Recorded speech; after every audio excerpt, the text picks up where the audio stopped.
Olá, amigos. Que a paz de Jesus esteja com todos. Meu nome é Nira Cepeda. Bem-vindo ao canal de YouTube da Casa de Amor, que está crescendo graças à participação de vocês. Se você gostar desse vídeo, curta e compartilhe com seus amigos e familiares. Isso será muito importante para divulgar os ensinamentos de Jesus na visão espírita. A propósito, o tema de hoje abordaremos laços de família inseridos no capítulo 4, item que fala sobre os laços de famílias fortalecidos pela reencarnação e quebrados pela unicidade da existência. Antes de adentrarmos no tema, vamos fazer uma prece de harmonização. Escolhi uma prece que acho muito bonita e oportuna para o tema, que diz assim: Mestre Jesus, que conheceis todas as nossas imperfeições, que nos ama profundamente, auxilia-nos a compreender as leis divinas, faz com que nós entendamos o Evangelho de luz, ensinando-nos a aplicá-los em nossa vida, a fim de que sejamos a cada dia melhores do que fomos ontem. Auxilia-nos, Mestre, a reconhecer e corrigir as nossas falhas, nossas imperfeições. Dai-nos força e coragem para sermos humildes e mostra-nos o caminho da iniciativa para solucionar nossas dificuldades, o caminho da persistência para evitar o desânimo, o da caridade para evitar o egoísmo e podermos dividir os benefícios que recebemos todos os dias. Auxilia-nos, Senhor, a sermos merecedores do Teu amor e que seja sempre, Mestre amado, a nossa fonte de inspiração. Que assim seja. Dando continuidade ao nosso ciclo de palestras da assistência espiritual do Centro Espírita Casa de Amor, nosso querido Seca, a conversa de hoje é um tema bastante atual e sobre o qual pairam muitos questionamentos por aqueles que desejam conhecer mais sobre a vida após a morte, melhor dizendo, sobre a vida após a desencarnação, uma vez que a morte não existe, como sabemos todos os espíritas. Apenas a mudança de plano. Mudamos do plano material para o plano espiritual. E de lá seguimos nosso caminho evolutivo, até que nos seja novamente permitido regressar e encarnar para uma nova etapa no plano material, onde nos encontramos hoje. Pois bem, justamente sobre esse ponto é que vamos conversar hoje, pois temos várias reencarnações. E não se pode reencarnar sem ter uma família, seja ela em que configuração for. Vocês poderiam me perguntar: então eu teria muitos pais em famílias diferentes? Bem, um familiar meu, já muito querido, já me perguntou isso, muito preocupado porque teria que se desapegar da família atual que ele tanto ama. A resposta é sim. Teremos tantas famílias quantas forem nossas reencarnações. Mas existem alguns detalhes a serem ponderados sobre essas muitas famílias. Encontramos no Evangelho segundo o Espiritismo e no Livro dos Espíritos que os laços de família não são destruídos pela reencarnação, como pensam algumas pessoas. Pelo contrário, se fortalecem e se estreitam com as experiências das várias encarnações vividas.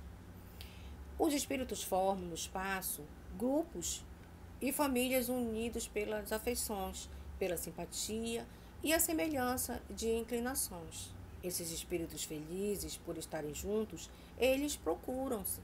A reencarnação só separa esses espíritos momentaneamente, pois que uma vez retornando à erraticidade, eles se encontram, assim como fazem os amigos quando voltam de uma viagem. Erraticidade, para os que não conhecem esse termo, é um estado em que se encontra os espíritos entre duas encarnações. Essa condição, mais ou menos ditosa, é determinada pelas atitudes morais desenvolvidas pelo indivíduo durante a encarnação. E essa definição de erraticidade nós encontramos no Livro dos Médiuns.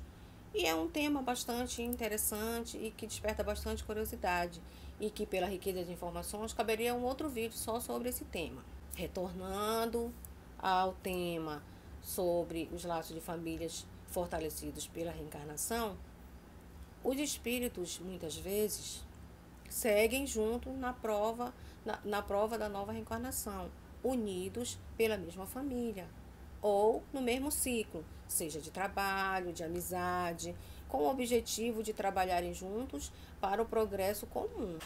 A união e a afeição entre os parentes indicam a simpatia anterior que os aproximou.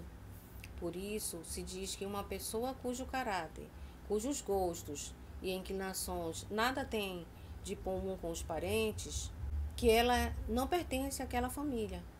Dizendo isso, se anuncia uma verdade maior do que se possa imaginar.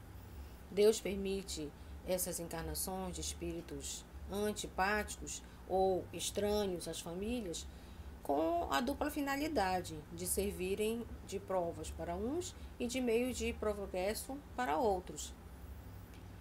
Os maus se melhoram com pouco a pouco do contato com os bons e pelas atenções que deles recebem. O seu caráter se abranda, seus costumes se depuram, as antipatias desaparecem. É assim que se produz a fusão das diversas categorias de espíritos, como se faz na Terra entre as raças e os povos. Em resumo, 4 alternativas se apresentam ao homem para seu futuro de além-túmulo. Primeiro, o nada, de acordo com a doutrina materialista. Segundo, a absorção no todo universal, de acordo com a teoria panteísta. Terceira, a individualidade com a fixação definitiva da sorte, segundo a doutrina da Igreja. E a quarta, a individualidade, com a progressão infinita, segundo a doutrina espírita. Se de acordo com as duas primeiras, o laço de família se rompem por ocasião da morte, e nenhuma esperança resta às almas de se reencontrarem futuramente, com a terceira aparece uma possibilidade deles retornarem a ver, desde que sigam para a mesma região, que tanto pode ser o inferno como o paraíso. Com a pluralidade das existências, inseparáveis do nosso progresso gradativo, a doutrina espírita nos dá a certeza da continuidade das relações entre os que se amaram. E é isso que constitui a verdadeira família.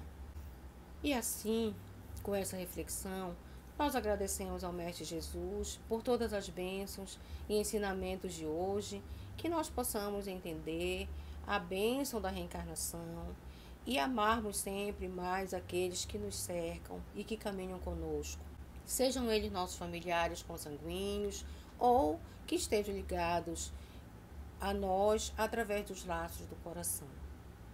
Pedimos a Deus que os benfeitores espirituais possam nos auxiliar na busca constante do caminho do bem, que alcancemos as energias necessárias para o nosso equilíbrio físico, espiritual e mental, e que as vibrações amorosas que nos envolvem agora se estendam a todos os nossos queridos e permaneçam conosco.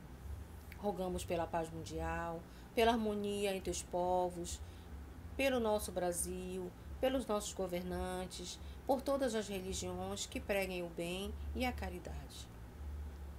Rogamos especialmente pela nossa casa espírita, que acolhe e reconforta a todos indistintamente, por todos os trabalhadores e voluntários e por todos os assistidos.